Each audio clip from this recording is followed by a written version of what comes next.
and welcome to Deals with Heels, where female entrepreneurs thrive. I'm Debra. And I'm Christina. We are your hosts. Welcome. We're back again. We are back and doing it all over. We are, and I know that burnout is something that you and I both struggle with, and I think a lot of women and entrepreneurs do. So we have such a great guest today. Yes, I'm excited. I am too, and I'm just going to get right in it. All right, let's do this. She is a former tech leader with 16 years of experience and now dedicates herself to coaching against burnout, having navigated her own career halting burnout. She empowers high-achieving women to recognize and overcome the pressures of professional life. Through her expertise, she guides others to reclaim control and maintain well-being in their careers. She can often be found wandering in the woods or chasing her kiddos at the beach. Please welcome to Deals with Heels, Hannah Tackett. Hello. It's so nice to be here. It's such an honor. Well, we are really excited to have you talk about such an important topic to all of us. Oh, I think people don't even realize they're burnt out until it's almost not necessarily too late, but it's too late. It's full-blown depression, the whole 9 yards before they even realize that they're burnt out. Mm-hmm. And I have lots of questions and good information, and we would normally start with you telling us about your entrepreneurial journey. And although it's not that I don't want to talk about that, we want to do a full bio in the show notes. I'd rather get into the meat of what all of your stuff, because I was really intrigued by it when I was preparing for today. And I think, just like Christina said, it's hard for us to tell the difference. Am I stressed out? Am I tired? Or am I full-blown burned out? And can you help us kind of navigate through all of those things? And how do we know which we're in? Absolutely. So I feel like a lot of us experience burnout like it feels like you hit a wall, or you feel you see someone going through it and it's like all of a sudden. But the reality is it's something that builds gradually over time. And so I like to think of it as something that kind of happens in stages. And so that first stage of burnout, I like to think of it as like that sneaky stress. And the symptoms are just like unmanaged stress. Like that's exactly what it is. So you're dealing with irritability, anxiety, insomnia, maybe some tummy troubles, poor concentration, or maybe brain fog, migraines, headaches, and then some self-criticism. So those are like that first stage. You're having some unmanaged stress. I feel so attacked. I looked at Christina and went, does it feel like we're kind of living in that initial phase a lot? Sorry, I didn't mean to interrupt, but it was just like so on the nose. Yes. And experiencing stress is, let me just be really, really clear, it's not bad. There is nothing wrong with experiencing stress. Where we get into trouble is when we aren't releasing the stress, when we're not managing the stress, where it's building up. Can we hang on just Pause. I'm sorry. We have somebody knocking on the studio door, so. Okay. Like they have construction going on next door. You never know what's gonna. That is why I'm in a closet right now. Yeah, I was a guest on a podcast, and it was like a guy in a closet, and it was dark, and he smoked a big fat blunt and got super high and just shot the shit with me for like 90 minutes. Oh my goodness. This guy's in this, and you can see like it's dark, and there's like a curtain you can see kind of in the back that's got light coming through part of it, and on this side's like these white box shelves that has just shit on there, it was crazy, but we'll see. It doesn't air for a few months. Okay, so where do we have you pick up right about where normal stress? Yes, it's not bad. Okay. Are you ready? Yeah. Mm-hmm. Okay, go ahead. Right. So there's nothing wrong or bad with experiencing stress. We're supposed to experience stress. But the thing is, I like to think of it as like what goes up needs to come back down. And so when our cortisol spikes, when our adrenaline spikes, when our blood pressure spikes, when all of these things happen, which is a healthy response to stress because it's supposed to like give you the energy to solve the problem, to deal with the situation, to run away from the bear. The thing is, all that stuff needs to come back down. Where we get into troubles where it doesn't, where it stays elevated and where we're stacking stress upon stress upon stress. And that leads us into that second stage of burnout, which is, I like to think of it as like that emotional impact, that emotional drain. So you start to feel cynical. You start to dread your clients. You start to dread your work, your career, your passions. You start to feel detached from what you're doing. Maybe you feel like you're on this endless hamster wheel of grind. And then I think the most significant emotional impact is resentment, because it's such a useful emotion, right? So when you start feeling that resentment, that red flag of I'm resenting my boss, I'm resenting my business, I'm resenting my spouse, I'm resenting my kids, like that's the red flag. Like, okay, really, now is the time to stop and deal with this before we get to stage 3 of burnout, which is that performance hit, and that's when what we call burnout, right? When I hit a wall and I couldn't get out of bed for a month, or your boss is calling you out for not performing at work when you've been a unicorn, top performer your whole career, or when you're no longer showing up for your business the way that you want to. So we want to deal with it before we get to those performance hits, before we get to what is traditionally being called burnout, which is when it's affecting your life in deep, traumatic ways. We really want to turn it around when we're at that sneaky stress, when we're at that emotional impact levels. So that's how I kind of break down burnout in my mind, because really all it is it's an expression of cumulative stress. And see, I love that, because actually I'm probably level 2 right now. And I really didn't even realize it till a few nights ago when, I've had a traumatic event happen in my life. And then just the overall of starting a business and, just really working on me, of course, from the spirituality side. And then that kind of got out of the way. But I feel the one thing that has truly saved me is I'm enough in tune with my own emotions that I was able to recognize it. But the biggest thing that I want to ask you is, okay, we've recognized it. How the heck do we deal with it to come back down before we do skip over to 2 or 3? Right.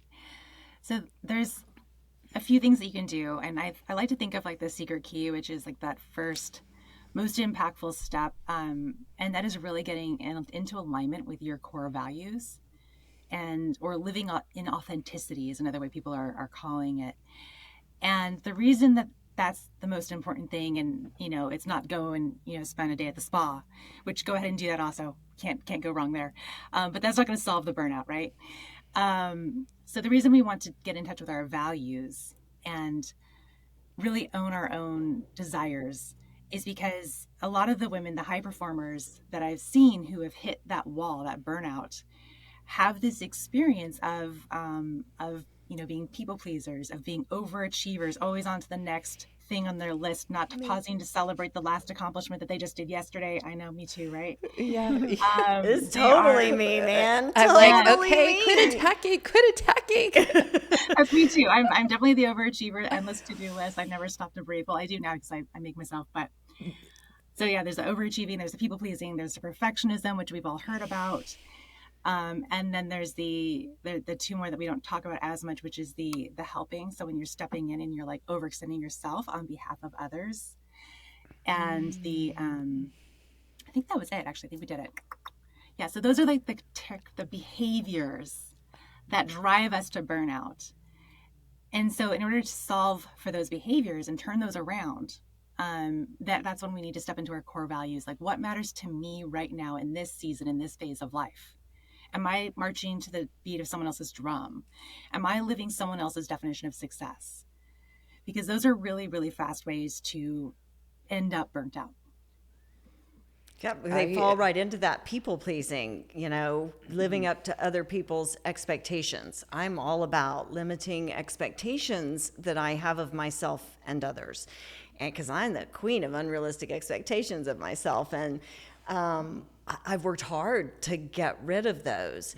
Well, the biggest thing for me and what I teach a lot, and especially with this one over here, is self-care, like being in tune with yourself so you realize that you are doing it. And sometimes even me, you kind of just get through the motions of, okay, this happened or that happened, and then you just kind of go. Mm-hmm. And I am one that I want to be involved in everything. So yeah, I'll do that. Yeah, I'll do that. And yeah, yes. Just because it's not me necessarily people pleasing. I love to help. I love, like, it fuels me. It completes me. So it's that overextending just because I genuinely want to help. And then it's the trickle down effect. And you like, too, the camaraderie of all of that. I really am in the isolation phase of my spiritual journey, so I'm by myself a lot of the time. And I'm such an extrovert, too, that's really what fuels me. But then sometimes I overextend way too much. Another thing that I found really interesting, Hannah, was the talk about how authenticity and you being your authentic self can affect burnout. How I know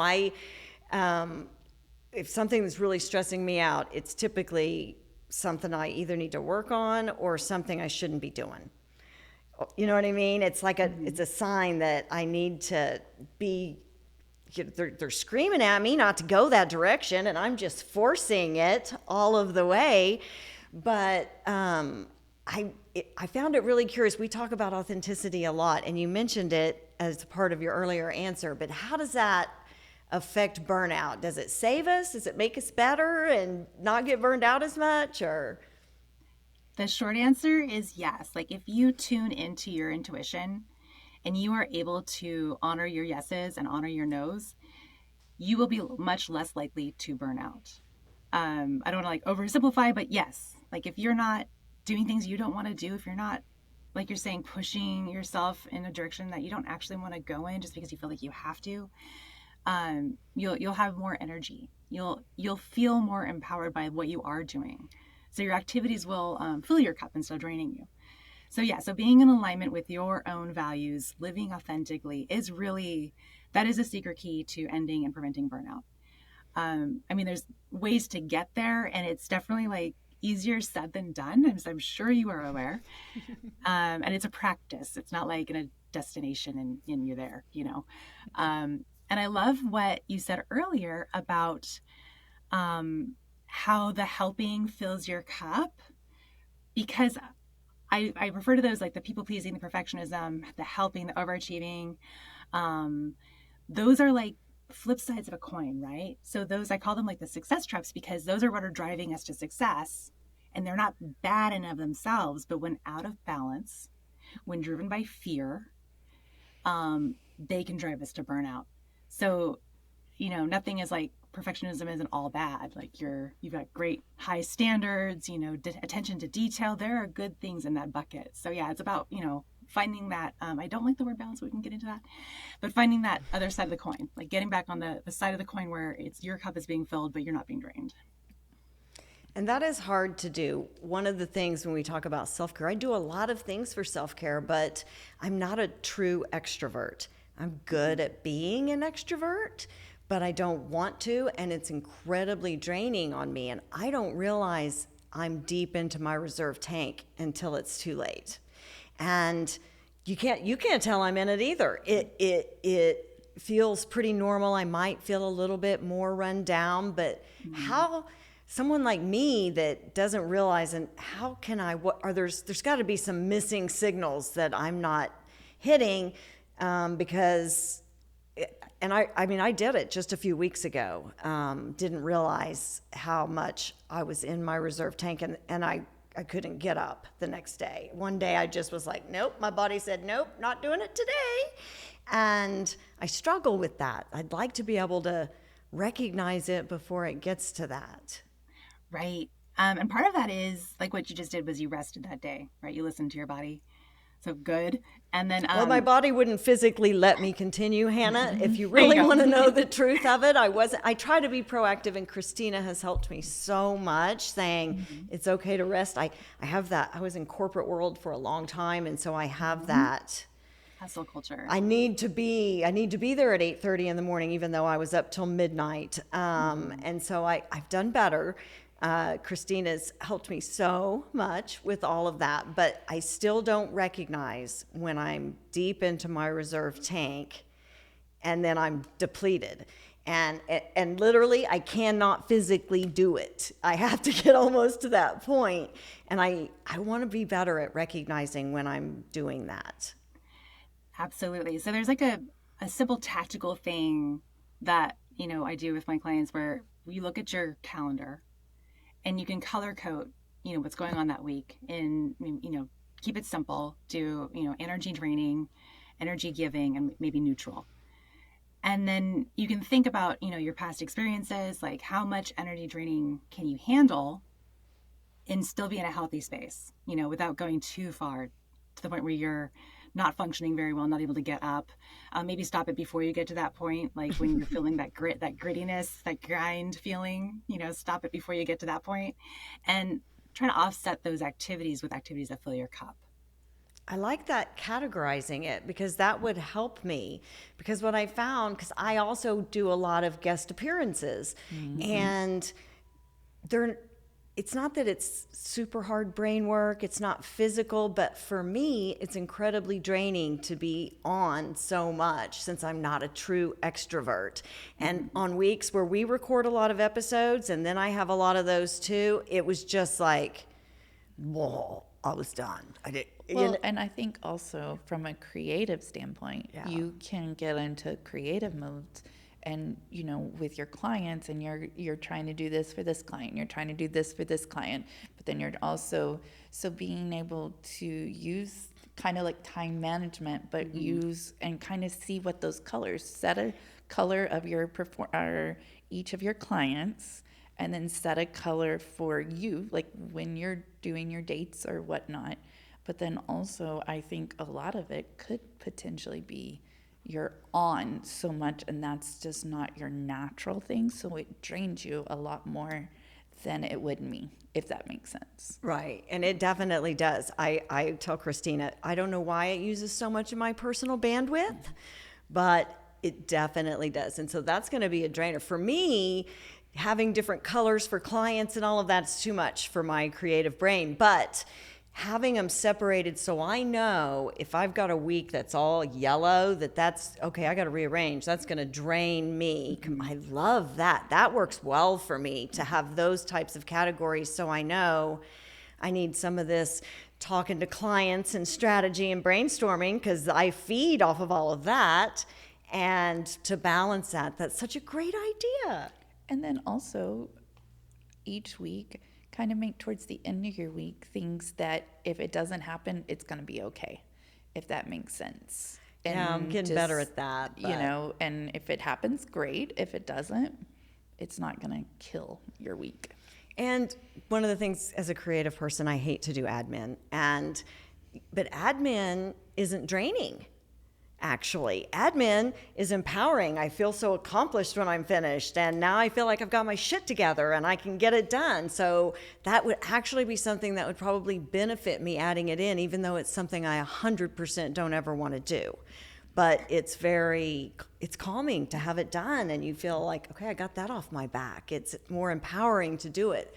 So yeah, you really have my creative brain running, Hannah, to get how that would work for me. And I think it would really help me manage that burnout level, so that I am really identifying how much time I'm spending on things that are draining, even though I feel like they're necessary for me to do right now. Well, and even something very similar to that is have just two colors, and kind of categorize which one would fall under the color, and then that way you kind of balance them out some, so that way you're not so go, and now I'm done. Go, now I'm done. Yeah. Right, because it definitely, it's amazing how much it affects me. So that definitely gets my burnout going 100%. And then I also wanted to, and this, everyone get your pens and paper, because she's about to give us 5 steps to ending burnout. And we all need them. So Christina and I aren't going to write them down because we'll get the transcript later, but please get your pen and paper out, and Hannah's going to give us all of these tips, and we're all going to cure our burnout. I have faith. Absolutely. All right. So the first step is, I also like to think of this as like the PEACE method. So, it's an acronym. So the first one is pursue your yes. And the reason we want to get really, really clear on what we're saying yes to in our life is so that it becomes so much easier to say no. So if you're really crystal clear on what matters to you right now in this phase of life, like, is it your business that you're driving forward? What is your biggest yes? Is your health number one? Like, what is your big yes in life? And then pursue that. And in the process of pursuing your yes, you're going to start moving the noise out of the way, deprioritizing it, delegating it, finding ways to minimize it. The second step is to energize your being. And this is, I guess, what we consider like traditional stress management. So techniques like joyful movement. It doesn't matter how you move, movement, your body likes it. It will help release that stress and close that stress cycle. Eating foods that fuel your body, that, eating for energy, getting enough sleep, getting good quality sleep, and having good connection with people who lift you up. So, tapping into that oxytocin, tapping into those relationships. And so those techniques to energize is the second step. The third step is to assert your voice. And this is where, you learn how to ask for what you want and get it. And at the same time, you learn how to say no. And that is so powerful in making space in your life for you to exist as a full functioning being without having and to remarkably difficult. And remarkably difficult. It's a skill. So I like to think of saying no as a skill that you can develop. Practice. You can get scripts and you can practice it. You can role play it. There are ways to say no without even using the word no. So yeah, saying no is, if you're not good at it, that's okay. You can get good at it. And it's also key negotiating strategy. Absolutely. So it's perfect. You can get your entrepreneurial stuff gone and get the no happening for that boundary thing to burn out too. Yeah. And then some people are afraid of saying no. And it's worth mentioning that usually what you're afraid of is like some sort of loss. And that's not typically what happens when we start saying no. I've had women that were like, I'm afraid I'm going to lose my job if I say no. But she learned how to say no the right way, or, have a few ways to say no, and she ended up getting promoted. So saying no actually opens doors. It doesn't necessarily close them. The fourth step is to channel that surplus. And that's when we are really taking ownership of the new energy that we have. So if you've done those first 3 steps, you will have more energy. You will have more time. You will be able to get more done. And this fourth step is really about being intentional with that energy. Like, how are we going to use it? How are we going to spend it? Are we going to reinvest it? Are we going to, so like taking ownership of that new energy and making sure it's going the direction you want it to go. And then the last is elevating your success. And that's really about taking all of that you've just done and kind of like getting clear on the next step. Like, what are you springboarding into? What is the next big thing? And when you do all of that, I think it'll come kind of clear in your mind what is the next step, because you clear out kind of all that clutter and become more focused, don't you think, Christina? Oh yeah. I mean, especially from a clutter standpoint. But I actually did a challenge in the beginning of my journey because I couldn't say no. Like, the fear in me, I could not say no. So I heard somebody say, just go ask, like, even through the drive-thru, just ask the random questions. Can I have this for free? Because you're going to hear no, right? Well, it was actually surprising. Like, I would ask the strangest, most questions, and half the time I got it anyway. Yep. So it actually helped me to where now I'm like, no, I'm not doing it. And seeing that half the time they gave it to you, what you asked for, is a great sales lesson. You have to ask for the business. Ask for the business, ask for the sale, ask for the referral, right? Because half the time they gave it to her and she was asking absurd things. Yeah, I mean, it was crazy. I would go through the drive-thrus intentionally just to see if they would do it. And then I'd still pay. But they'd be like, no, you said you. I'd be like, oh. Okay, but it actually made it so much easier when it did come to like my clients, and also that huge boundary with me personally of, no, I'm not doing that right now, because I was that person, especially at my job. It could be 2:00 in the morning and my phone would ring and I'm going to be the one answering it, and you need me, I'm there. And so it was very hard because I always had it in my mindset, if I say no, I'm going to hurt somebody's feelings, or I'm going to lose out on that promotion, or, it's not going to, so I couldn't say no. And I think I was like that when I was in my younger career, in my 30s too. Yep. Very much. Now, my thing, people pleasing, was fix it. I'm going to fix everything. I'm a problem solver by nature, so I naturally fall into the fix it. I'm going to teach you how to fix it, and if somebody was upset, I needed to fix that. And I didn't, all of that for me was fixing. And I'm just pretty damn close to having that solved. I've worked hard to get those boundaries, but it felt like I was being a terrible mother, and I'm a terrible friend, and I'm not. It really felt like that. And I just had to feel that way and know, okay, I believe that this isn't going to feel like this forever. And you just had to kind of feel it and get through it. And then eventually I didn't feel like that anymore when I set those boundaries, but it felt horrible at first, because one of those boundaries is with one of my children. And I just can't even tell you how hard it was to set it, but it was important and I was able to do it. And it changed my life for the better to be able to do it. So now it's like, yeah, I did that with my kid. Watch your mouth. Because if I did that with my kid, listen, you're well beneath them. So best not talk to me with that tone of voice. Right. I love that. Yes. There's just so much power in saying, like you're saying, asking for what you want, like saying yes to what you want, asking for what you want and getting it. And at the same time, the flip side of that is saying no, or setting those boundaries and establishing what is acceptable and what is not acceptable, what you're willing to receive in life and what you're not willing to receive. And it's so powerful when you step into that space. And I totally understand like the fear. And I was terrified, in corporate. I was doing 5 people's jobs. If a meeting ended up on my calendar, I was there, even if I was triple booked. I was on all the time. I was terrified of losing my job. I'd seen we lived that so thousands much. and thousands of people be laid off. I'm like, I have to do everyone's job, otherwise I am next. And when I burnt out because of this behavior, I couldn't get out of bed for a month. And when I finally did, I was like, strangely, no one really noticed that I was missing because I was so ahead.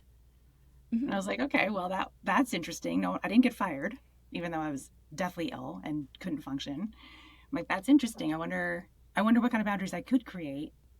And because I was terrified I was more afraid of my burnout than I was of losing my job. Yes. Yes. I saw, like, if I can't get out of bed, I'm definitely losing my job, right? Yes. If I can't get out of bed, I am definitely failing as a mother. If I can't get out of bed, my marriage is definitely falling apart. Everything I care about is on fire. So I was like, I have to prioritize me. I am number one right now in my life. My health, my recovery, making sure this never happens again is number one in my life. That was my yes. And it took a while to figure it out. But in that process, like, saying no, like declining meeting invites, just no. Nope. And then, like, I mean, I literally was shaking the first few, like, oh my God, like, I'm fixing to ask this crazy outlandish. Well, and look what you did. You learned that you can get by asking, and that it's not so bad when they tell you no too, right? Yeah. Everyone's worried to ask because what if they may say no? Yeah. And asking for so much kind of teaches you both lessons. I love that, Christina. Oh yeah. So yeah, I would drive-throughs, Starbucks, the whole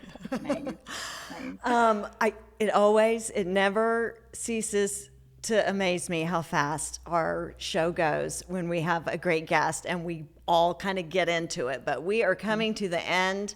So, Hannah, please tell our audience how they can learn more about you and your coaching services that obviously we all seem to need. And what's the best way for them to hear more about what you do? Absolutely. So you can find me at serenesuccess.net. /pod, P-O-D, and there you'll find a gift, which is essentially how to slash your working hours without it negatively impacting your performance. And there you can go a little bit deeper into those steps and take actions to clear your calendar, create white space in your life, energize your being, and start that process of like ending burnout in your life. I love free gifts. Yes. They're a good lead magnet to a marketing person, so I always recognize all the good stuff. Nice. Yes. And we'll have your social media links and everything in the podcast and the show notes. In the yes. show notes, yes. So we'll link to Hannah's website and to her free gift that she's offering everyone. That I'm gonna do it and get my burnout and the color coding in my calendar. I'm definitely trying that, and I'll email you and tell you how I do. I'm curious. I want to know how that goes. And I also want to know, like, after you do it, after a couple weeks, like, what your ideal breakdown is. Like, what does it look like for you? Like, what percentage of... It's exciting. Yeah. Yes. Yeah, it's not very often that I get excited about organization and getting things in control, right? Christina's like, it'll always be crazy. But this, I'm really excited about trying. So I can't wait to try it and report back to you about it. So everyone, thank you so much for tuning in this super awesome episode. I'm really happy about it. And you can find more information always in the show notes, not just about Hannah, but about Christina's business and mine. Please like, share, download, and listen to all of our episodes that are available on YouTube and on all podcast formats. Yes. So until next time, thank you, Hannah, for being here, and we're out. We are out.